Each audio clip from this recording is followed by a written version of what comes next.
All right, let's dive right in. We're going to talk about the science of making your message actually stick. Because let's be real, whether you're trying to sell a product or lead a team, you face one giant challenge: getting people to remember what on earth you said after they walk away. And this quote from Rana Starr at McDonald's just hits the nail on the head. You pour so much effort into your work, your presentations, your pitches, and most of it just vanishes. So the game isn't trying to stop people from forgetting. That's a losing battle. The real game is controlling that tiny, tiny slice that they actually do remember. But just how tiny are we talking about here? Well, it's kind of shocking. The average person only remembers 4 slides from a presentation. 4. That's it. Think about that. All those other slides you spent hours agonizing over, poof, they're basically invisible. So this is the million-dollar question, isn't it? If your audience is only going to walk away with a handful of ideas, how do you make absolutely sure they're the right ideas? How do you stop being a presenter and start being an architect of their memory? Because, see, when you don't take control, what people remember is completely random. It's a lottery. They might remember that funny cat gif you used or a weird font color, but totally miss your main point. And the result is always the same: wasted time, wasted effort, and, lost business. To fix this, we have to totally flip our understanding of what memory is even for.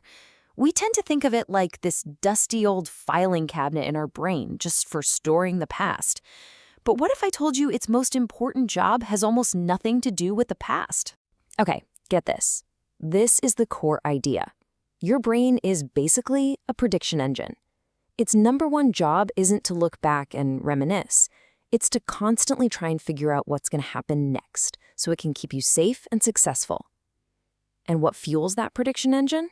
You guessed it, memory. We remember the past so we can make better decisions about the future.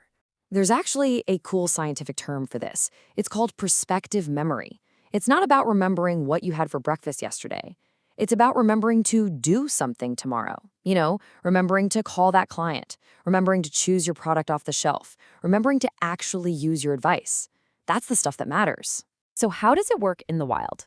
It's a pretty simple 3-step dance. First, a person has to notice a trigger out in the world. We'll call it a cue. Second, that cue makes their brain search its memory banks for what it means.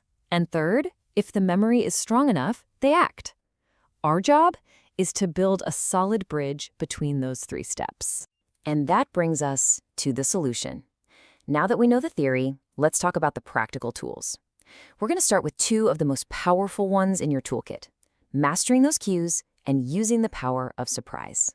Now, here is the big mental shift. Your goal isn't just to get your message into someone's head. Nope. Your goal is to plant your message into their future environment. You need to be there with them long after you're gone, whispering in their ear right at that critical moment of decision. And how on earth do you do that? You create cues. Think of a cue as a little tripwire for the brain. It's a signal in the real world that's going to fire off that memory you so carefully planted and prompt the action you want. Let me tell you a quick story to show you exactly what I mean. Okay, I want you to picture this. You're a little kid in communist Romania in the 80s. You've been waiting for 4 agonizing hours in a massive line just to get bananas, a treat you maybe get twice a year. The line is huge, and you're getting nervous. The store clerk finally walks out. He looks at the sea of people and knows he's got to cut the line off somewhere. He needs a simple, clear signal to make a quick decision. And you're just this little kid, lost in a forest of adults. Your heart just sinks. You think, there's no way I'm getting bananas today. And then the clerk says it. We will serve up to the girl with the big red jacket. And that's you. In that moment, that ridiculously bright red, oversized hand-me-down jacket becomes the most powerful cue in the entire world. It was distinctive, it was impossible to ignore, and it commanded action. So what's the lesson from that brilliant, simple story? Well, it perfectly lays out the rules for a great cue. It has to be distinctive, right? A red jacket in a sea of drab colors. And crucially, it has to appear right where the decision is happening. Not before, not after. It's a powerful thing to remember. Your message is probably only as memorable as the cue you attach it to. Okay, so we've got cues. What's the other secret weapon for grabbing attention? Surprise. All surprise really is breaking a pattern. It's a departure from what people expect, and it literally forces the brain to slam on the brakes, pay attention, and go, whoa, what was that? For a perfect example, look at the Mona Museum in Tasmania. Think about a typical museum. It's above ground, it's elegant, it has clear signs. Now, Mona throws all of that out the window. It's underground. It's designed to make you get lost. It's been called a subversive Disneyland. And look at the result.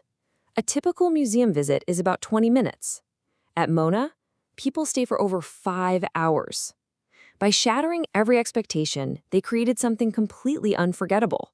All right, let's bring it all home with the final piece of the puzzle. We need to package our message in the most powerful memory-making machine ever invented, a story. But not just any story. A story with a very specific, brain-friendly recipe. Now, the secret here isn't about being Shakespeare. It's about neuroscience. It really comes down to balancing two different kinds of information so that you light up more of the brain and build a richer, stickier memory. Think of it like this. On one side, you've got the perceptive stuff, the concrete, sensory details, the things your audience can see, hear, and feel. And on the other side, you've got the cognitive, the abstract ideas, the meaning, the so what of it all. For instance, saying a white BMW or cramped hotel floors. You can picture those things, right? That's perceptive. But words like ownership or progress, those are cognitive. They're ideas. Now, where a lot of us go wrong is we get stuck in the cognitive, just talking about abstract goals and strategies. But the real magic happens when you weave them together. Great sticky stories ground us in those concrete details. They show you the cramped hotel floor, and then they zoom out to explain the bigger meaning. This is what relentlessness looks like. That combination is what makes an idea truly unforgettable. So I want you to think about your role differently from now on. You're not just a presenter. You're not just a manager or a salesperson. Think of yourself this way. You are a choreographer of delayed intentions. How cool is that? You are literally designing the future actions of your audience. And that leaves us with one final thought. The next time you write an email or build a presentation, ask yourself this. What is the one action I want them to take tomorrow? And what is my big red jacket? What's that unmistakable cue that's going to trigger it? Thanks for tuning in.